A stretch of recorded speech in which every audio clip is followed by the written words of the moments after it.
Moja kati ya story ambayo imewashtua wapenzi wengi wa soka kutokea hapa nchini Tanzania basi ni hii ya Ally Kamwe, na imetokea huko Tabora ambapo kamanda wa polisi pia amepata nafasi ya kuweza kuzungumzia situation nzima ilikuwaje. As you know, Ally Kamwe ni msemaji kutokea klabu ya Yanga na amekuwa akizungumza kwa nyakati tofauti juu ya maendeleo ya Yanga, lakini pia kabla ya mchezo na baada ya michezo ya Yanga ambayo huaga wanaicheza. Sasa kamanda wa polisi kutokea mkoa wa Tabora Richard George Ambwao, yeye amethibitisha kukamatwa kwa afisa habari wa klabu ya Yanga Ally Kamwe. Sasa kamanda wa polisi kutokea mkoa wa Tabora Richard George Ambwao amethibitisha kukamatwa kwa afisa habari wa klabu ya Yanga Ally Kamwe na kuwekwa mahabusu kwa tuhuma za kutoa kauli zisizo nzuri kwa viongozi wa serikali.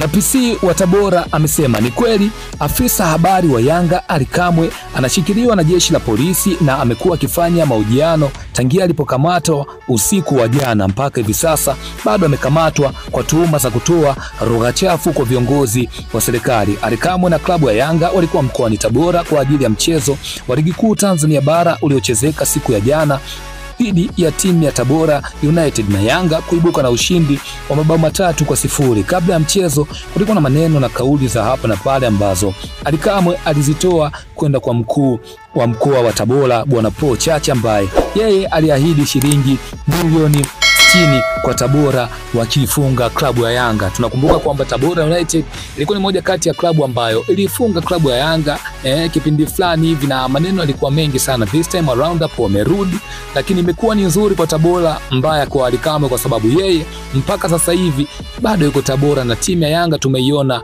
iko njiani kuweza kurudi jijini Dar es Salaam bana. So hii story imekuwa na maneno mengi sana na kila mtu amekuwa na mawazo yake juu ya kile ambacho kinachoendelea. Wapo ambao wanasema kwamba Ally Kamwe ni muda wake wa kuomba radhi kulingana na kile ambacho alikiongea juu ya mkuu wa mkoa wa Tabora Bwana Paul Chacha, lakini pia kuna wengine wanaona kwamba Ally Kamwe alikuwa ni sahihi kulingana na kauli za kwanza ambazo zilitolewa, lakini all in all sheria inafuata mkondo wake. Tunarudi sheria inasemaje, hivi vitu vimekaaje, vifungu vinaelezea kitu gani bana. So imekuwa ni bad news kwa washabiki wa klabu ya Simba, lakini pia washabiki wa msemaji huyu na afisa habari kutokea klabu ya Young Africans. Wewe kwa upande wako una maoni gani kuhusiana na hii situation ambayo inaendelea? Vipi Ally Kamwe achukuliwe sheria, hatua za kisheria, au isamehewe tu ile imepita juu bana kijana kakosea, maisha mengine endelee? Unaweza ka drop comment yako hapo chini.